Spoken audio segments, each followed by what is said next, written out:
Bismillahirrahmanirrahim. Assalamualaikum warahmatullahi wabarakatuh. Good morning, everyone. How are you doing today?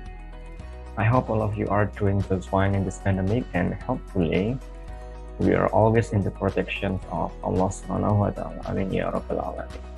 In the previous meeting, you have studied about causal effect. You have learned about the definition, the structure, the example, and you have done the evaluation, and also you have made a simple story about the causal effect. But I'm sure that some of you didn't understand well about the causal effect. So in this vacation, let me explain to you about the causal effect in Bahasa Indonesia so you can understand easily. Jadi pada kesempatan kali ini saya akan menjelaskan tentang causal effect namun dalam bahasa Indonesia sehingga kalian nanti bisa mudah memahaminya ya, karena beberapa di antara kalian masih ada yang kurang tepat ketika membuat contoh cerita kemarin itu ya. Jadi kalian membuat contoh cerita panjang, bagus, menarik sekali, tapi ternyata di dalamnya itu tidak ada causal effect. Jadi sekarang saya akan menjelaskan kalian tentang causal effect ya dalam bahasa Indonesia dan campuran biar kalian mudah mengerti. Oke, let's see. This is it. The causal effect. Nah ini ya, causal effect. Nah kemarin kalian sudah belajar tentang causal effect sendiri, mandiri ya, sudah belajar membuat cerita, kemudian mengerjakan evaluasi juga. Namun di sini saya coba mengulangi lagi. Jadi di sini ada pengertian struktur dan contoh causal effect dalam bahasa Inggris. Kalau definisi sebenarnya tidak perlu saya jelaskan lagi ya, karena sudah jelas. Jadi causal effect itu adalah paragraf yang berisi tentang analisa tentang sebab akibat. Jadi intinya causal effect itu adalah sebab akibat. Kita bisa mengenalinya dari kata dalam bahasa Inggrisnya. Ada cause dan ada effect. Cause itu adalah penyebabnya, kemudian effect itu adalah akibatnya. Kemudian model paragraf causal effect ini biasanya digunakan dalam penulisan esai dan text explanation. Jadi biasanya panjang ya, karena nanti biasanya akan menjelaskan tentang suatu sebabnya, akibatnya apa, biasanya panjang. Tapi kemarin saya minta kalian untuk membuat contoh yang simple saja. Kemudian yang berikutnya ada generic structure-nya, jadi susunan kalimatnya itu bagaimana dalam causal effect. Nah yang pertama, dia memiliki gagasan utama pada topik yang akan dibahas dalam keseluruhan paragraf. Jadi ada topik utamanya, ide pokoknya itu tentang apa, seperti itu maksud saya. Nah, kemudian yang kedua itu memiliki supporting detail atau kalimat pendukung yang berupa penyebabnya. Nah, ini namanya causal effect, jadi cause penyebabnya itu harus jelas ada di situ. Kemudian yang ketiga diakhiri dengan concluding sentence. Diakhiri dengan concluding sentence atau kesimpulan yang berupa akibat. Nah, sama ya, jadi awalnya itu ada cause-nya, penyebabnya, di akhirnya itu ada akibatnya ya, ada akibatnya. Jadi causal effect, sebab akibat. Kemudian yang berikutnya ada language form atau susunan tata bahasanya. Nah, yang pertama menggunakan tenses yang tergantung dengan konteks waktu dalam kalimat. Berarti present ya. Ada ini tadi. Nah, ada present, ada past, ada future. Jadi tenses masih ingat ya, pelajaran kelas 1 ada tenses itu, simple present, simple past, future dan sebagainya. Kemudian yang kedua, banyak menggunakan kata kerja atau verb. Bisa kalimat aktif ataupun pasif. Seperti itu. Kemudian yang ketiga, menggunakan transisi atau frasenya atau penghubungnya.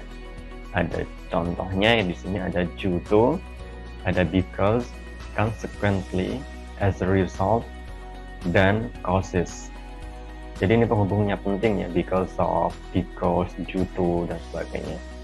Kemudian yang keempat menggunakan third person of point of view, jadi menggunakan sudut pandang dari orang ketiga, karena kita sebagai pembaca kita memahami paragraf atau bacaan seseorang, itu kan mereka berdua, kita yang membacanya jadi sebagai orang ketiga.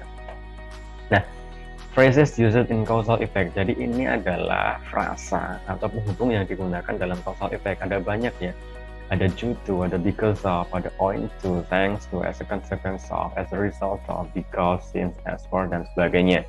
Nanti kalian silahkan cari sendiri artinya apa, tetapi secara umum dari due to, because of, owing to, sampai dengan for, ini artinya sama, semuanya bermakna karena atau disebabkan, sama. Jadi cause-nya ini adalah cause, penyebabnya. Dan yang berikutnya, nah ini ada contoh ya, contoh pembuatan kalimat causal effect. Jadi letaknya frasanya because, due to, dan sebagainya itu tidak selalu di tengah, dia bisa di depan. Contoh, due to Bella's nervousness, she did not pass the driving test. Karena kegugupan Bella, jadi due to, karena, kausnya letaknya di depannya. Karena kegugupan Bella, dia tidak lulus ujian nyetir. Sebabnya apa? Sebabnya adalah ini kausnya, Bella's nervousness. Sebabnya adalah Bella itu nervous, grogi ya. Kemudian dampaknya apa? Akibatnya apa? Effect. She did not pass the driving test. Akibatnya dia tidak lulus ujian mengemudi. Juto letaknya, frase kausnya ada di depan. Kita lihat lagi contoh berikutnya. He's always late because of his gaming habits. Nah, sekarang frase kausnya itu ada di tengah. He's always late because of his gaming habits. Dia selalu telat karena, nah letaknya ada di tengahnya, because-nya. Kebiasaan bermain gamenya. Kausnya apa? Penyebabnya apa? His gaming habits. Penyebabnya adalah kebiasaan main gamenya. Kemudian dampaknya apa? He's always late. Akhirnya dia selalu terlambat. Mungkin banyak di antara kalian ya di saat pandemi seperti ini, kalian di rumah banyak main game sehingga daringnya keteteran. Nah, letaknya di tengah ya. Jadi tidak selalu di tengah, tidak selalu di depan. Bisa bervariasi. Kemudian contoh lagi, ini di depannya. As a result of the rain, we canceled the outing. Karena hujan, nah letaknya di depan. Kita membatalkan piknik itu. Penyebabnya apa? Cause-nya apa? The rain, hujan. Sebabnya ada hujan. Kemudian efek dampaknya apa? Cancel the outing. Akhirnya dia membatalkan pikniknya. As a result. Contoh lagi, Dennis could not sing owing to his sore throat. Dennis tidak bisa bernyanyi. Kenapa? Karena sakit tenggorokannya. Sebabnya apa? Cause-nya apa? His sore throat, sakit tenggorokan. Kemudian efek atau dampaknya apa? Dennis could not sing, nggak bisa nyanyi. Seperti itu. Nah, ini terakhir contoh, she was dismissed as a consequence of her ignorance. Dia diberhentikan karena ketidaktahuannya. Ini letaknya di tengah lagi ya. Jadi ingat, tidak hanya di depan, tidak hanya di tengah, namun bisa bervariasi tergantung dari konteks kalimatnya nanti. Dan contoh kelima ini, cause-nya apa? Her ignorance. Jadi sebabnya adalah ketidaktahuannya. Kemudian efek atau dampaknya dia jadi apa? She was dismissed. Akhirnya dia dipecat. Oke. Let's take a look at this example in a paragraph. Nah, ini contoh paragraf atau cerita yang saya minta kemarin ya. Jadi kalian tuh membuat sebuah cerita, cuman di dalamnya itu harus ada cause effect-nya, causal effect-nya. Di sini yang saya kasih blok merah, ini adalah cause effect-nya. Tapi kemarin kalian membuat contohnya itu seperti mengarang bebas, tidak ada causal effect-nya. Seharusnya kan ada causal effect-nya ya. Di sini contohnya ada even, ada moreover, ada in addition, so that, as a result, kemudian cause. Ini adalah tentang bencana kekeringan. Seperti itu. Jadi seharusnya kalian buat contohnya itu bebas memang, tetapi ketentuannya harus ada causal effects-nya. Jelas ya?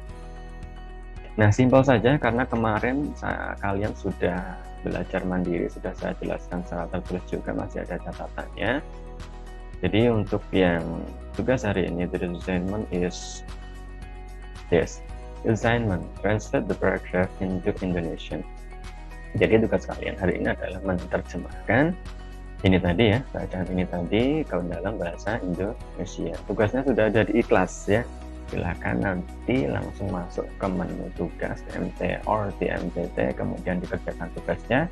Saya batasi tugasnya hanya sampai hari ini sampai jam 12 ya. Sebelum jam 12 harus kumpulkan semua. Karena sebelah sana, mudah-mudahan hari ini bisa mengumpulkan semua. Oke, saya kira cukup ya penjelasan dari saya hari ini. Mudah-mudahan bermanfaat. Kalau memang kurang jelas nanti bisa ditanyakan di dalam forum chat atau di forum ikhlas. Oke, thank you very much for your great attention. See you on the next meeting.